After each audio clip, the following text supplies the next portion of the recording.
Hello students, now we have to start the chapter that is Socialism in Europe and the Russian Revolution.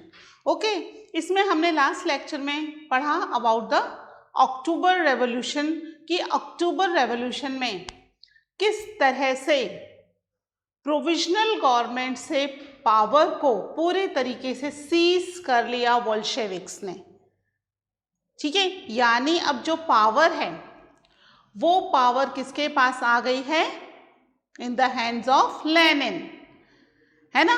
पूरी power Lenin के पास आ गई है और अब Lenin country को किस तरीके से चलाएगा या अक्टूबर रेवोल्यूशन के बाद कंट्री में क्या चेंजेस हुए वो हम देखेंगे आज के लेक्चर में. ठीक है, तो आज का हमारा टॉपिक है व्हाट चेंज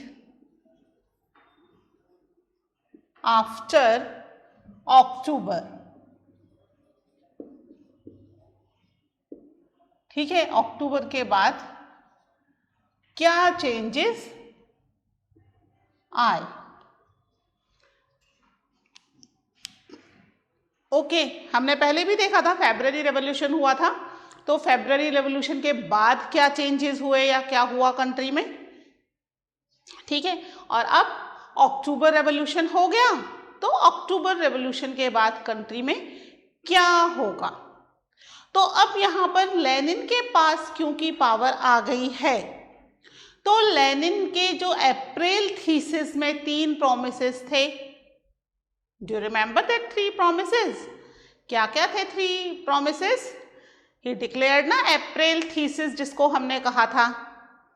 क्या 3 प्रोमिसेस थे? कि war to be brought to an close, secondly land to be distributed among peasants, and thirdly bank to be nationalised. Okay, तो अब यहाँ पर पावर में आने के साथ ही, क्योंकि ये एक सोशलिस्ट सीजर था पावर का, है ना. हमने देखा था कि पावर का क्या है, it's a socialist seizure. Socialist का मतलब क्या है कि जो वेल्थ है वो सब में इक्वली डिवाइड होगी, है ना. यानी कि कोई बहुत ज़्यादा रिच और कोई बहुत ज़्यादा पुअर नहीं होगा. कंट्री में वेल्थ का डिस्ट्रीब्यूशन प्रॉपरली होगा. तो इसके लिए सबसे पहले कंट्री के अंदर बैंक्स को और इंडस्ट्रीज को नेशनलाइज्ड कर दिया गया. नेशनलाइज्ड क्या होता है वो मैं भी आपको बताती हूँ. Most industries and bank became nationalized. ठीक है, नेशनलाइज्ड का मतलब है कि ये जो चीज़ें हैं वो कंट्री की गवर्नमेंट के कंट्रोल में आ गई. अब क्योंकि अक्टूबर में रेवोल्यूशन हुआ तो ये नेशनलाइजेशन हुआ इन नवंबर 1917. ठीक है, नेशनलाइजेशन कर दिया गया इन बैंक और फैक्ट्रीज का, इंडस्ट्रीज का. ठीक है, इसके अलावा क्या बोला था, लैंड जो है वो पीसेंट्स को डिस्ट्रीब्यूट कर दी जाएगी. यानी ये लैंड कौन सी है? ये लैंड है राजा की, नोबेलिटीज की एंड चर्च की. सारी लैंड इन्हीं लोगों के पास है. बहुत कम लैंड है जो लैंड ओनर्स के पास है या पीसेंट्स की अपनी खुद की है. अधिकतर लैंड जो है वो नोबेलिटीज, चर्च और क्राउन की ही है. तो अब यहाँ पर लैंड को सीज करने के ऑर्डर भी पास कर दिए गए. ठीक है, पहले हमने देखा था प्रोविजनल गवर्नमेंट के टाइम पर भी एक लैंड कमिटी बनाई गई थी लैंड को डिस्ट्रीब्यूट करने के लिए, पीसेंट्स की टेक केयर करने के लिए. लेकिन पीसेंट्स चाह रहे थे कि लैंड को सीज कर लिया जाए और जुलाई से सितंबर के बीच में उन्होंने काफ़ी सारी लैंड सीज भी कर दी थी। ओके, तो यहाँ पर फाइनली लेनिन की तरफ से ये ऑर्डर हो गए कि जो लैंड है वो सोशल प्रॉपर्टी है। ठीक है, लैंड को क्या कर दिया गया, land declared the social property and peasants were allowed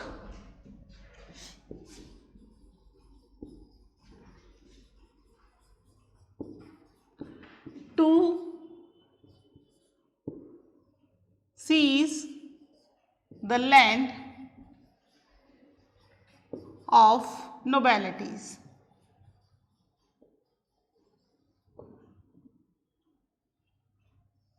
ठीक है, नोबिलिटीज की लैंड को सीज करने के लिए पीसेंट्स को फ्री कर दिया गया कि आप इस लैंड को सीज कर लो। ठीक है, इसके अलावा कंट्री में जितने भी ओल्ड टाइटल्स थे एरिस्टोक्रेसी के, वो उन सब पर रिस्ट्रिक्शंस लगा दी गई, बंद कर दिए गए। ठीक है, क्या कर दिया गया, the band the use of old titles of aristocracy, ये कर दिया गया। इसके अलावा क्या हुआ, सोशलिस्ट सीजर है ना, और कंट्री में किसी के पास बहुत बड़े घर हैं और किसी के पास बहुत छोटे घर हैं, प्रॉपरली रहने की जगह नहीं है। हमने देखा ना, डोरमेंट्री में भी वर्कर्स रह रहे थे, है ना, घर है ही नहीं उनके पास। तो यहाँ पर घरों को भी, हाउसेस को भी according to the population divide कर दिया गया। यानी अगर किसी के घर में बहुत कम मेंबर हैं और बड़ा हाउस है उसके पास, तो अब उसे अपना हाउस कुछ और लोगों के साथ शेयर करना पड़ेगा। समझ में आ रही है बात? हाउस को भी क्या कर दिया गया, सोशलिस्ट कर दिया गया। यानी अब आपका घर आपका नहीं है, ये भी एक गवर्नमेंट प्रॉपर्टी है, और जिन लोगों के पास घर नहीं है वो अब बड़े घर को उन लोगों के साथ शेयर करेंगे। किसी को 4 मेंबर हैं तो भाई 10 कमरे हैं घर में, तो क्या करेंगे, 4 मेंबर 10 कमरों का, तो आप 4 मेंबर हो, अकॉर्डिंगली आप 4 कमरे ले लो, बाकी के 6 कमरे दूसरी फैमिलीज को उन्हें देने पड़ेंगे। ठीक है, हाउसेस का डिवीजन कर दिया गया according to the members of the family.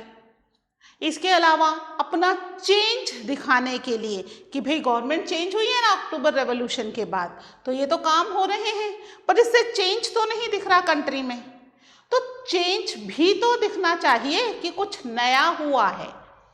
उसको शो करने के लिए यहाँ पर जो मिलिट्री ऑफिसर्स हैं और जो गवर्नमेंट ऑफिसर्स हैं उनकी यूनिफॉर्म्स चेंज कर दी गई। बाकायदा एक फैशन शो टाइप हुआ, ड्रेस शो हुआ कंट्री के अंदर एक, जिसमें अलग अलग तरह की ड्रेसेस पहनकर लोगों ने दिखाया, और फाइनली उसमें से कुछ ड्रेसेस मिलिट्री ऑफिसर्स के लिए चूज कर ली गई, कुछ मिलिट्री सोल्जर्स के लिए चेंज, जो पुरानी ड्रेसेस थी उन्हें रिप्लेस कर दिया गया, पुरानी यूनिफॉर्म्स को रिप्लेस करके नई यूनिफॉर्म्स लगा दी गई।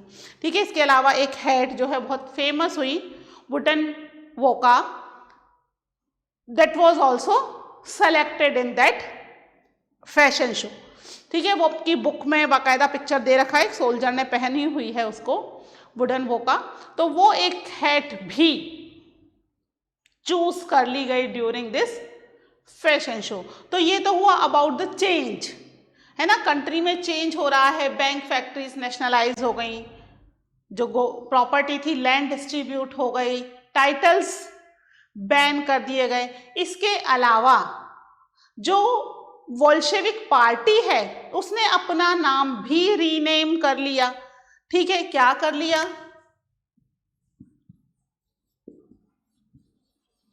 The Bolshevik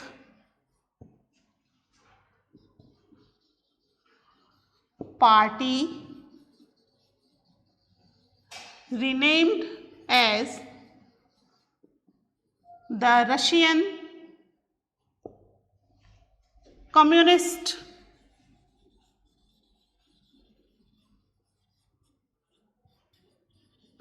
party.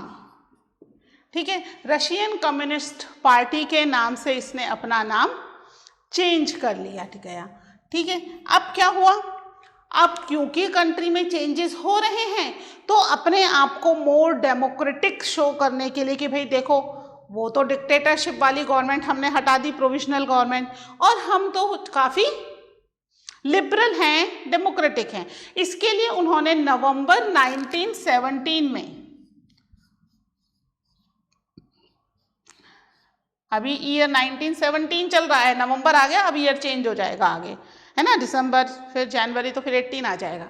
तो यहाँ पर 1917 में उन्होंने कंट्री में इलेक्शंस करवाए, एक कॉन्स्टिट्यूएंट असेंबली चूज की कंट्री में इलेक्शंस के थ्रू।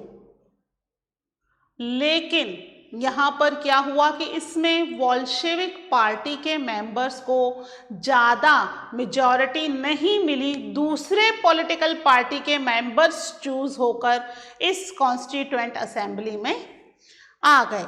ठीक है, जिससे क्या हुआ, ठीक है, इसको लिख लेते हैं 1917 लेनिन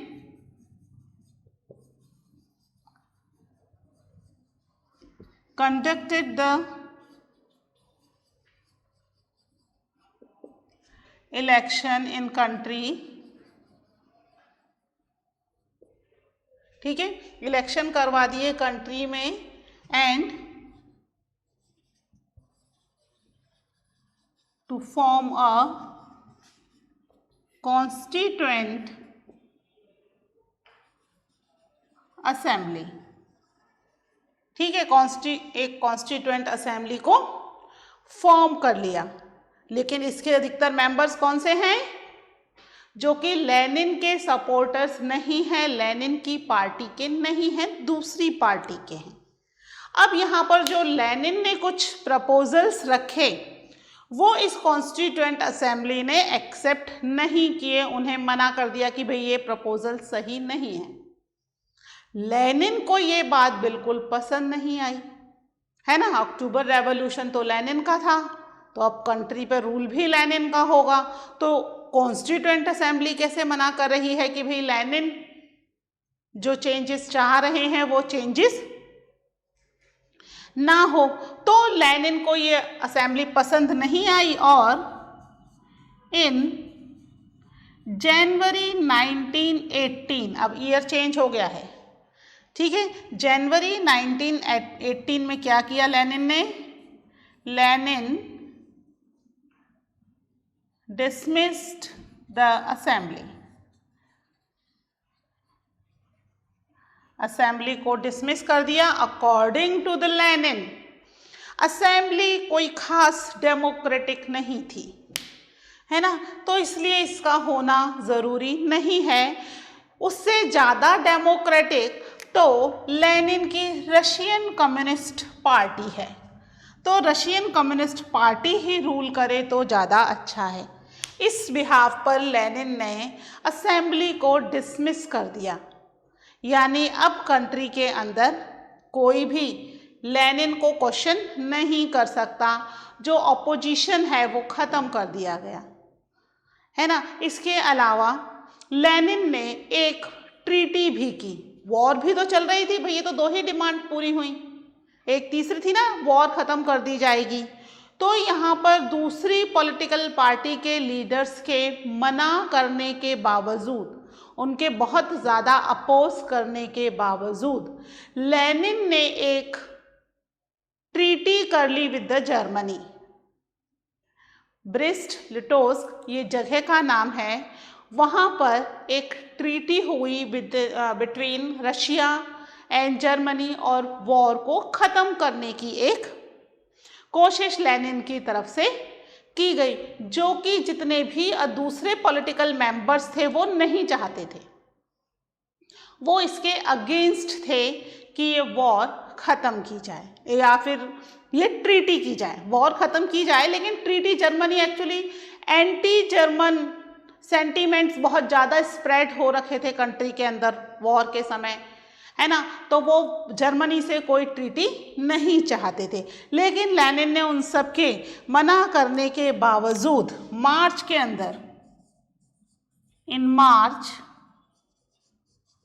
1918, ठीक है, यहाँ पर लेनिन ने क्या किया, एक ट्रीटी कर ली। The Bolshevik made a peace treaty with Germany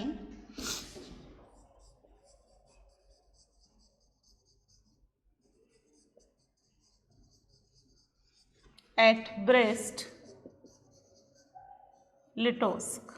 ठीक है, ये जगह का नाम है जहां पर ये ट्रीटी की गई। तो इस तरीके से, वैसे तो 1918 में फर्स्ट वर्ल्ड वॉर ख़त्म हो गई थी, मार्च में नहीं हुई थी, थोड़ा आगे जाके हुई थी, लेकिन फर्स्ट वर्ल्ड वॉर ख़त्म हो गई थी।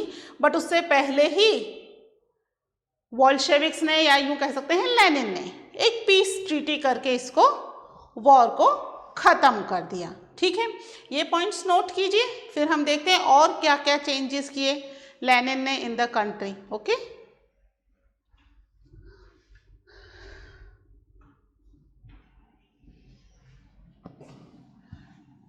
ठीक है। अब ये जो लेनिन है वो कंट्री में अकेले ही रूल करना चाह रहे हैं, है ना, ऑपोजिशन चाह ही नहीं रहे, क्योंकि ऑपोजिशन की बात भी नहीं मान रहे, चाहे किसी भी रेफरेंस में हो। According to the Lenin, the Russian Communist Party जो है वही सबसे सही पार्टी है ना, जो उनकी बोल्शेविक पार्टी है या उसके मेंबर्स हैं, क्योंकि वो सारे मेंबर्स क्या हैं, वो सभी मेंबर्स लेनिन को सपोर्ट करते हैं, इसलिए वो सही पार्टी है ना, वो लेनिन के अगेंस्ट नहीं जा रहे, तो लेनिन उसी पार्टी को मान रहा है। तो अब लेनिन ने यहाँ पर एक और बहुत बड़ा चेंज किया कंट्री में। वो चेंज क्या किया कि कंट्री को वन पार्टी रूल कर दिया, यानी अब कंट्री में कोई भी दूसरी पार्टी नहीं होगी, एक ही पार्टी होगी, that is Russian Communist party. कोई ऑपोजिशन कंट्री में नहीं होगा। ये एक बहुत बड़ा चेंज लेनिन ने कर दिया। क्या कर दिया? लेनिन ने कंट्री को क्या बना दिया? रशिया बिकेम अ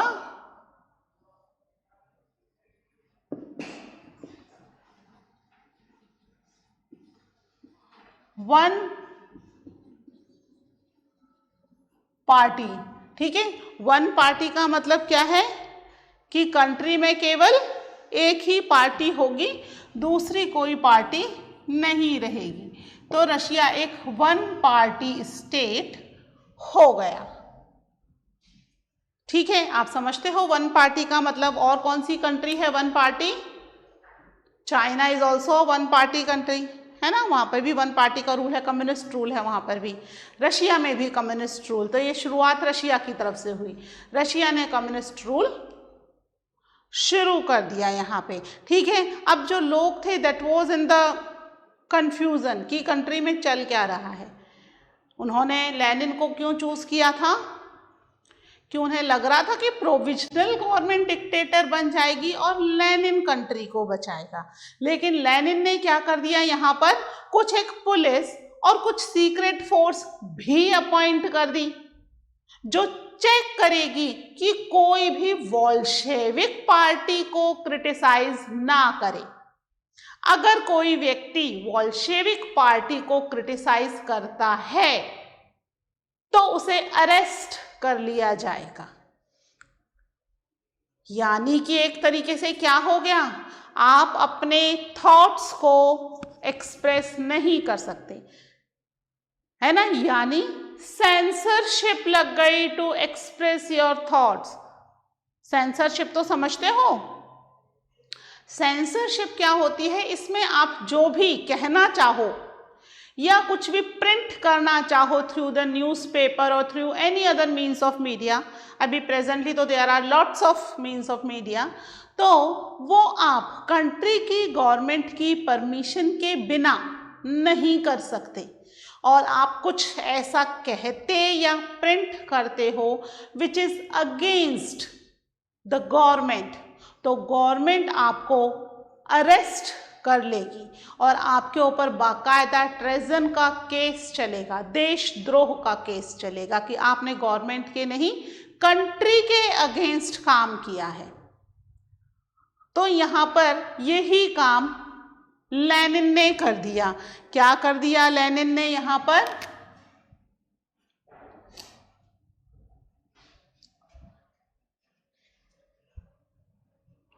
बना दी गई, यहाँ पर क्या बना दी गई? The secret police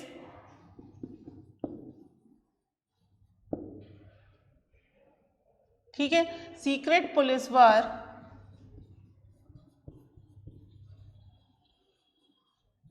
appointed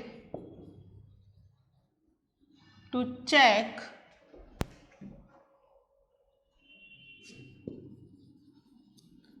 those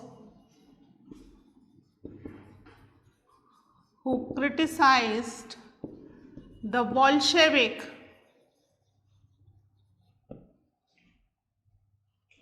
were arrested। ठीक है, उन्हें अरेस्ट कर लिया जाएगा, यानी कि बोल्शेविक पार्टी को क्रिटिसाइज करना मतलब बुराई करना अलाउड नहीं है। इसके अलावा कंट्री में जितनी भी ट्रेड यूनियंस थी वो सब बंद करवा दी गई। अगर किसी को कोई यूनियन बनानी है तो पहले उसे पार्टी से, बोल्शेविक पार्टी से परमिशन लेनी होगी, नहीं तो वो नहीं होगी। तो जितनी भी ट्रेड यूनियंस थी,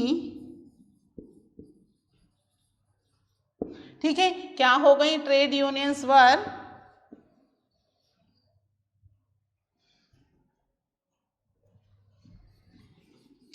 kept under the control of the party. कौन सी पार्टी? अब कंट्री में तो एक ही पार्टी है भाई, कंफ्यूजन की तो कोई गुंजाइश ही नहीं है ना? एक ही पार्टी है तो वही पार्टी कंट्रोल करेगी। तो जो ट्रेड यूनियन थी वो भी यहाँ पर बंद कर दी गई। सीक्रेट पुलिस और सीक्रेट सर्विसेज अपॉइंट कर दिया गया पनिशमेंट देने के लिए जो लोगों को क्रिटिसाइज करेगा। ठीक है, अब जितने भी कंट्री के अंदर आर्टिस्ट थे या हम कह सकते हैं कि जो राइटर्स थे, वो अपनी बात को एक्सप्रेस कैसे करें, क्योंकि कंट्री में क्या कर दिया गया?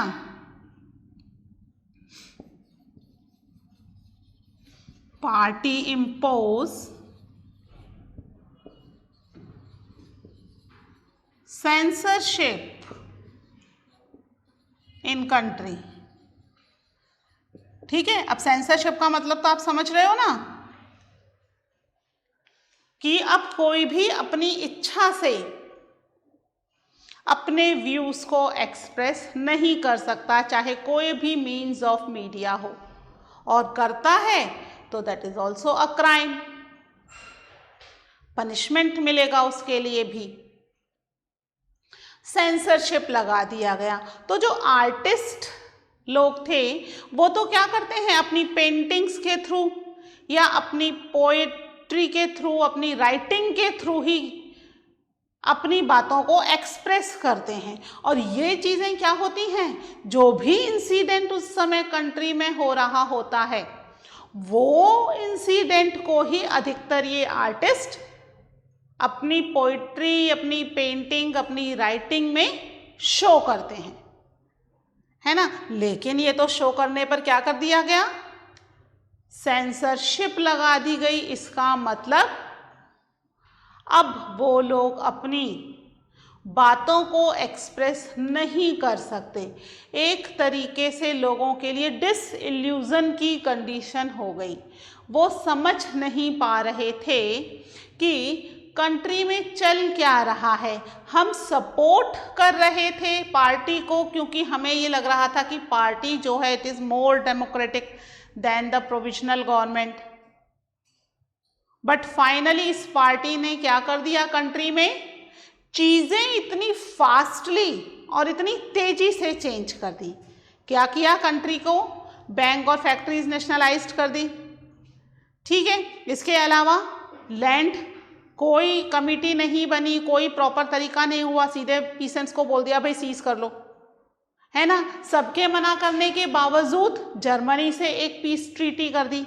और फिर सबसे बड़ा तो धमाका ये किया कि कंट्री को वन पार्टी स्टेट में कन्वर्ट कर दिया और कंट्री में सेंसरशिप लगा दी, सीक्रेट पुलिस को अपॉइंट कर दिया to check the people those who criticise, जो क्रिटिसाइज कर रहे हैं उन्हें पनिशमेंट दो, अरेस्ट कर लो।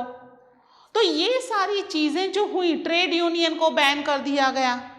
अगर ट्रेड यूनियन बनानी है तो पार्टी के कंट्रोल के हिसाब से ट्रेड यूनियन बनानी होगी। ये सारी चीजें जो हुई वो इतनी तेजी से चेंजेस आ रहे थे कंट्री में कि people were in the disillusion कि कंट्री में हो क्या रहा है, एग्जैक्टली चल क्या रहा है। हम किसको सपोर्ट कर रहे थे? We were supporting the person जो हमें लग रहा था कि इट इज मोर डेमोक्रेटिक, लेकिन हुआ क्या है, यहाँ तो डिक्टेटरशिप जैसी कंडीशन हो गई। वन पार्टी रूल उन्होंने कंट्री में कर दिया। तो ये जो चेंजेस थे ये कब हुए? After the October revolution. ठीक है, इसका अब क्या इफेक्ट पड़ेगा? क्या लोग शांति से इसको एक्सेप्ट कर लेंगे या फिर कुछ चेंज फिर आएगा रशिया में? तो वो हम देखेंगे in the next lecture. Okay, till then take care, bye.